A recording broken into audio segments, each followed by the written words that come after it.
Jake Paul started off doing crazy stunts in front of the camera and often teaming up with his big brother, Logan Paul, which made his views explode.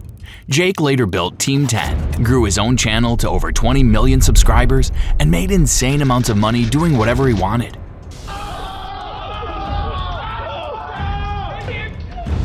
Tonight, residents in a West Hollywood neighborhood are angry. They say they've had enough of the chaos created by a social media star known for his... He also got good at boxing and even got himself a hot new girlfriend, Yuta. His life seemed to be good on camera, but throughout all these years, the mask started slipping and people saw who Jake really was underneath all the hype. Multiple women came forward accusing him of sexual assault. His neighbors sued him for turning their quiet street into a war zone. The FBI raided his house with an entire army of agents, and he got caught running crypto scams on his fans who trusted him. And this isn't even all he did. By now, the people don't take him seriously anymore, and he's become the joke of TikTok. These AI videos soon started to go viral on every platform. Twitter, TikTok, Instagram, everywhere you looked, there was Jake Paul in a dress. Not gonna lie, happy Halloween, y'all. Be safe tonight. We're at Spirit Halloween, picking out some stuff for a party. Let's see what we find. They got everything in here. I'm kind of leaning toward being a pirate. Classic Ghostface. Can't go wrong. After years of him trolling everyone else and making a career out of being the most annoying person on the internet, he finally got to experience how this feels himself.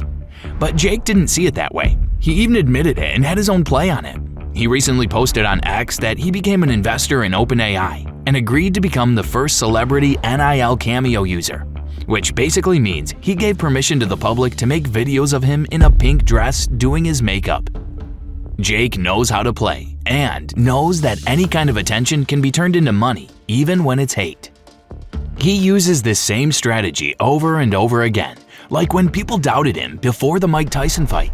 Because while AI might be trolling him now, Jake's been his own worst enemy for years. Jake's whole boxing career started as a desperate attempt to stay relevant after his YouTube views dropped. He needed something new, and boxing seemed like the perfect move.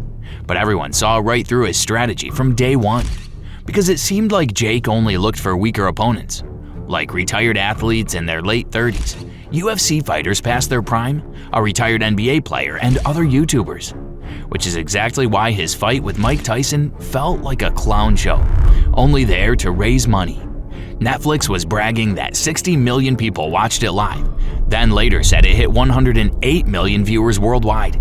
But everyone online was saying it was a rigged show and that Tyson was way past his prime. One said, "The worst part is now we gotta listen to Jake brag about beating up a 60-year-old man for the rest of our lives." Another said, "That fight was a shameless fix, an embarrassment to watch. A once feared warrior, a symbol of raw dominance reduced to nothing more than a circus act for online entertainment." A legend didn't just fall that night, he willingly stepped off his own pedestal. From that moment on, my all-time favorite boxer and sports idol no longer exists. Even after all the drama about the Mike Tyson fight, Jake still didn't pick opponents from his own age. Recently, he faced a 39-year-old Julio Cesar Chavez Jr. in June of 2025. Jake beat him, but the crowd was filled with boos.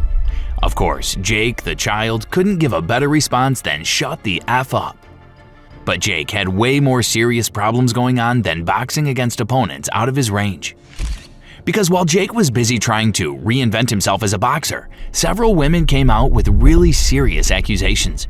In April 2021, TikTok influencer Justine Paradise posted a 20-minute YouTube video where she accused Jake of sexual assault at the Team 10 house back in 2019. Into him. Like, I couldn't even tell him not to. He didn't ask for consent or anything. Like, he knew I didn't want to do anything with him because he said, if nothing's gonna happen, what's the point? Of course, Jake denied everything through his attorney. And it could ruin or mess up things in their life forever. And it's terrible. I was just like, this is absurd. Then there was Rayleigh Lally, a model and actress who had worked with Jake since 2017. She told the New York Times that Jake called her jailbait the entire time they worked together. He was always making weird comments about how she looked. She said he touched her in ways she didn't want, and he wouldn't stop, even when she told him to stop. She ended up quitting because she figured out what kind of guy he really was. But even with these serious allegations floating around, Jake kept finding new ways to scam people. Because in 2021, Jake started promoting this token called SafeMoon to his millions of young followers who trusted him. It seemed to be a hype token with a hold and earn system that took a fee on every trade. But it didn't last long before this coin caused him problems. He was named in a class action lawsuit alongside other celebrity promoters for talking up the price so it would go higher, then selling all his coins to cash out. SafeMoon ended up going bankrupt, and it made Jake look like someone who wanted to make easy money off kids who trusted him. But it gets worse because in 2023, the SEC actually came after him. They charged Jake for promoting TRX and BTT tokens without telling anyone he was getting paid to do it. This was part of a way bigger action against Justin Soon and a bunch of other celebrities doing the same shady stuff. Kim Kardashian and DJ Khaled had faced similar charges before, but Jake didn't learn from their mistakes. He settled with the SEC and had to pay over $400,000. No admission or denial on his part, but the damage to his reputation was already done. According to CoffeeZilla, Jake's full list of shady promotions included MILF Token, Yummy Token, Dink Doink, SafeMoon, Tronix, and Save the Kids NFT. His total estimated earnings from all these schemes were around $2.2 million. And he wasn't the only Paul brother mixed up in it. Logan Paul was also involved, promoting some of the same crypto projects and facing his own backlash over CryptoZoo. And fans didn't go easy on Jake. It's crazy to me how people who make literal millions through legitimate means still feel the need to scam people at the bottom. Absolutely insane. The fact that these guys are running wild scamming people without the FDA involved is nuts. You'd think the SEC fine would have been a one-time mistake, but Jake had been pulling sketchy stunts like this way before the crypto drama ever came along. He launched an online course called Edfluence, where fans paid $7 to learn the secrets of YouTube fame, only to find out they had to pay another $57 to get full access, which to many felt like a scam.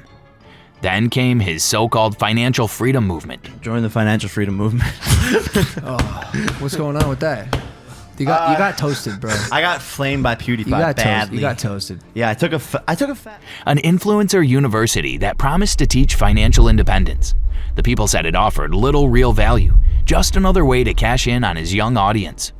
But long before the crypto scandals and shady money schemes, Jake had already caught the attention of the FBI. The FBI raid and riot investigation 2020 to 2021. Because back in May 2020, when the George Floyd protests were happening all across the country, Jake thought it was a good idea to show up with his whole camera crew in the middle of all the chaos in Scottsdale. Oh my God! Oh my God, it's getting crazy. Jake Paul says he and his team did not participate in looting and vandalism at an Arizona. His excuse later was that he was there to bring awareness to what was happening. But everyone knew he really just wanted some extra views for his channel. Police ended up charging him with criminal trespass and unlawful assembly. After the incident, Jake posted on X that they filmed everything they saw in an effort to share their experience and bring more attention to the anger felt in every neighborhood they traveled through. Jake also stated that he doesn't condone violence, looting, or breaking the law. But this didn't stay a local issue, because in August 2020, FBI agents showed up at Jake's Calabasas mansion. The FBI search warrant documents are still sealed, so we don't know the full details of what they were looking for. No federal charges were ever filed against Jake, but it caused new damage to his image. But the FBI weren't the only ones after him, because during COVID, he also pissed off the mayor of Calabasas. This happened in 2020, right in the middle of the COVID pandemic when everyone was supposed to stay home and avoid gatherings. But Jake Paul decided this was the perfect time for a massive party. To make things worse, he even went online saying the whole thing wasn't that serious, calling COVID a hoax and comparing it to just a bad flu. Crack down on massive parties during the pandemic. Videos posted on social media show YouTube star Jake Paul's California mansion, and you see it right there. It was just a massive party. The mayor of Calabasas is now promising to take action. Kaylee Hartung is in California with a... He had the party at his Calabasas mansion right during a COVID spike in California without any masks or social distancing. For recklessly defying the rules in the city of Calabasas. They're holding onto the bulldozer like it's a bull. The video showing dozens of people packed into the 23-year-old's mansion in the upscale hills of Calabasas, playing drinking games, dancing, And yes, But the mayor of Calabasas was not having it and publicly called Jake out. They said they'd be enforcing a zero-tolerance policy for gatherings like this from now on. But Jake wasn't impressed by that and told the media he wasn't the type to sit around and might keep partying anyway, blaming failing leaders and saying no one had answers. This wasn't the first time we see selfish behavior coming back. He already seemed to have that a few years earlier, when he wasn't grateful for the massive opportunity he got from Disney. Because he publicly disrespected the people around him so hard that Disney didn't want to be involved with him anymore. This happened back in 2017 when people thought Jake was the better Paul brother compared to Logan. Jake got a main role on the Disney Channel show Bizaardvark, and this was a huge deal since it was way bigger than anything Logan ever got from Disney. But that success didn't last. Jake's off-camera lifestyle quickly started to clash with his Disney image. He was living in a huge Beverly Grove mansion with his Team 10, and the house turned into a non-stop party zone. Fires, stunts, and chaos became the daily routine. The neighbors were going crazy because their quiet street had turned into a total war zone. And when the KTLA news crew showed up to interview the neighbors about all the chaos, Jake Paul climbed on top of the news van while they were filming, which was probably the last straw for Disney. The reporters asking neighbors about the problems, and Jake is literally up there proving their point in real time. The neighbors weren't playing around anymore and threatened to file a class-action public nuisance lawsuit against him. Most people would be terrified and try to fix things, but Jake bragged about it and made it a badge of honor, turned the whole situation into content, and acted like being sued by your neighbors was cool. 4 days after the news van incident, Disney announced they were mutually parting ways with Jake. He tried to spin it like it was his choice to leave, but everyone knew the truth. Disney had been monitoring his social media and realized he wasn't brand safe anymore. They fired him in the middle of season 2 and completely wrote his character out of the show. How did that affect you too growing up? Man, it was just a fun time, to be honest, and I think it was like a good kickstart to my career because I was like the first ever in. At this point, he still had Team 10, but that only got more extreme over time, and the cracks inside the house were about to show. But this wasn't Jake's biggest concern after losing his Disney deal. First, he needed more money. So he decided the best way to get it was by promoting gambling to children. He partnered with this sketchy website called Mystery Brand that sold mystery boxes. They advertised designer shoes, luxury cars, and even entire houses worth hundreds of thousands. But here's what users actually got when they bought into it. People spent $350 or more on these mystery boxes and either got fake knockoff products or nothing at all. Packages went missing with fake tracking numbers that led nowhere. This should have been Jake's moment to apologize and take the promotion down, but instead he tweeted, "Yes, love it," with a heart emoji. He refused to apologize or take any accountability whatsoever. He just seemed to love milking his young fans for profit over and over again. But in the meantime, problems inside Team 10 started piling up, and it became one of Jake's worst controversies ever. Your biggest video is because of me. I am your dad. If I make $60,000 in one day, I come here to my bed and I cry myself to sleep as a failure. $60,000 for me is a bad day. And the Mercedes that you drive around in, your dad bought it for you. You don't make any. Jake started Team 10 with $1 million he raised from investors and sold it as a dream opportunity. He told influencers they get to live in a mansion for free and create content together. But of course, there was a catch, because according to members of the house, Jake would take 10 to 20% of their ad revenue for 5 whole years. They said that even if you left Team 10 and went solo, he'd still be taking your money. And Jake didn't care how old you were because he even scammed the back then 14-year-old AJ Mitchell. AJ claimed he was deprived of food and made to sleep on the floor instead of getting a proper room. AJ started drinking at Team 10 parties at 14 years old and even blacked out sometimes. He even had a relationship with a woman 10 years older than him that he met at one of these influencer parties. But the Martinez twins got it even worse somehow. I have the same tattoo that he has. He tattooed me. We thought everything was fine, everything was perfect, but then we thought that they could care about us. They were promised this great opportunity and their own bedroom, so they agreed and Jake flew them out from Spain. But instead of a luxury bedroom, Jake made them sleep in the living room for 4 months.